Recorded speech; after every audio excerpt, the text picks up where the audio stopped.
Në ditën e kujtesës për viktimat e Holokaustit, presidenti i Republikës së Shqipërisë, Bajram Begaj, përcolli një mesazh ku theksoi rëndësinë e impenjimit dhe përgjegjësisë së përbashkët për mbrojtjen e dinjitetit të patjetërsueshëm njerëzor dhe të drejtës universale për të jetuar në paqe. Në mesazhin e tij, presidenti vlerësoi gjithashtu tolerancën dhe humanizmin e shqiptarëve, të cilët gjatë periudhës së errët të nazizmit mbrojtën dhe strehuan hebrejt, duke u kthyer në një shembull të rrallë solidariteti dhe guximi. Në aktivitetin përkujtimor me rastin e ditës ndërkombëtare të përkujtimit të Holokaustit, në temën Ura që lidh brezat, mori pjesë edhe ministrja për Europën dhe punën të jashtme, Elisa Spiropali. Ajo theksoi rëndësinë se orientimi i drejtë dhe qasja parimore e Shqipërisë në politikën e jashtme, si dhe kontributi në organizmat ndërkombëtar, e kanë bërë vendin një partner dhe aleat të besueshëm.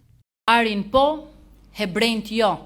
Ishte në vitin 1943 përgjigja e dhënë përballë ultimatumit Gjermanisë naziste nga populli dhe nga autoritetet shqiptare. Shqipëria ishte i vetmi vend në Europë që përfundoi luftën e dytë botërore me 15 herë më shumë hebrej nga sa e nisi. Në një kohë kur edhe vende shumë më të pasura e të ashtu quajtura më të qytetruara ranë pre e një flame totalitare që i zhveshi nga kodet njerëzore e morale, Shqipëria pikrisht në kodin e saj moral gjeti forcën për të mbrojtur të ndryshmin dhe për të nderuar jetën. Ne jemi krenar për këtë majë morale që meriton të dëshmohet kudo, por që nuk është e vetmja në historinë tonë të strehimit dhe të mbrojtjes së të huajve e të njerëzve në nevojë. Ky shembull nuk i përket vetëm historisë.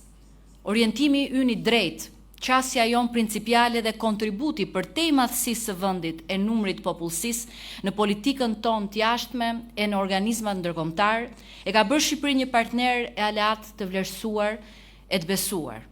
Gjatë ceremonisë u transmetua edhe një video mesazh i posaçëm nga ministri i jashtëm izraelit Gideon Sar, i cili theksoi se historia unike e Shqipërisë përfaqëson sot një shembull morali dhe guximi për mbar botën.